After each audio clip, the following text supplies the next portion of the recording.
विद्या ने गीतांजलि को मायरा का आखिरी लेटर दिखाया और बड़ा खुलासा किया। सीरियल यह रिश्ता क्या कहलाता है में अब एक बेहद इमोशनल और चौंकाने वाला ट्विस्ट आने वाला है।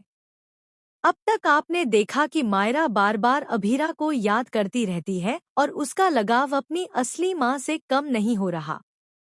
आने वाले एपिसोड में मायरा चुपचाप घर छोड़ने का फैसला करेगी, लेकिन जाने से पहले वह ऐसा कदम उठाएगी जो पूरे पोदार परिवार की नींव हिला देगा।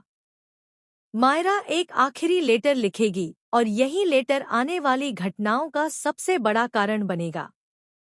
कहानी में दिखाया जाएगा कि विद्या मायरा को ढूंढते हुए उसके कमरे में जाती है, लेकिन वहां मायरा नहीं होती। तभी उसकी नजर टेबल पर रखे उस लेटर पर पड़ती है। जैसे ही विद्या लेटर पढ़ती है, उसके होश उड़ जाते हैं। वह समझ जाती है कि मायरा अब घर छोड़ चुकी है। विद्या तुरंत गीतांजलि को आवाज देती है और कहती है, देखा गीतांजलि, तुम्हारे अरमान से शादी करने के शौक ने मायरा को हमसे छीन लिया।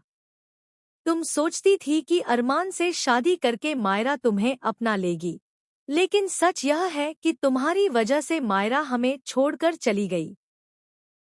वो अभीरा के पास चली गई है। विद्या के ये शब्द सुनकर गीतांजलि हैरान रह जाएगी। वहीं विद्या मायरा का आखिरी लेटर उसे पढ़कर सुनाएगी।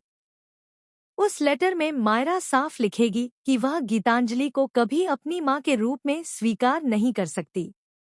उसकी असली मां सिर्फ अभीरा है और हमेशा रहेगी। मायरा यह भी लिखेगी कि उसे अपनी मम्मा के पास ही रहना है और गीतांजलि हमेशा उसके लिए सिर्फ गीतू ही रहेगी, मां कभी नहीं। इस इमोशनल लेटर के बाद एक और बड़ा खुलासा होगा।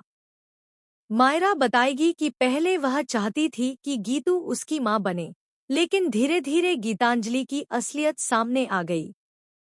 उसे पता चल गया कि गीतांजलि ने ही अभीरा को कमरे में बंद करवाया, उसे नुकसान पहुंचाने की कोशिश की और उसकी जिंदगी में बार बार मुश्किलें खड़ी की। यही वजह रही कि मायरा ने ठान लिया कि गीतांजलि कभी उसकी मां नहीं बन सकती। इसके बाद विद्या गुस्से में गीतांजलि से कहेगी, अगर मेरी मायरा को कुछ भी हुआ ना तो मैं तुम्हें कभी माफ नहीं करूंगी। तुमने चाहे अरमान से शादी कर ली हो, लेकिन मायरा की मां तुम कभी नहीं बन पाओगी। इसी बीच एक और चौंकाने वाली खबर सामने आएगी। सबको पता चलेगा कि मायरा का किडनैप हो गया है। किडनैपर्स ₹1 करोड़ की फिरौती मांगेंगे। अब पोदार परिवार की हालत खराब हो जाएगी और सब मायरा को बचाने के लिए परेशान नजर आएंगे। यहीं से कहानी लेगी नया और धमाकेदार मोड़। आगे आप देखेंगे मायरा की किडनैपिंग का नया ट्रैक, विद्या और गीतांजलि की टकराहट और मायरा का अभीरा के लिए अटूट प्यार। कहानी अब और ज्यादा इमोशनल और थ्रिलिंग बनने जा रही है। तो बने रहिए हमारे साथ, क्योंकि यह रिश्ता क्या कहलाता है में आने वाले ट्रैक हर पल आपको चौंकाने और रुलाने के लिए तैयार हैं। अगर आपको यह अपडेट पसंद आई हो तो चैनल को सब्सक्राइब करना न भूलें और कमेंट में अपनी राय जरूर दें।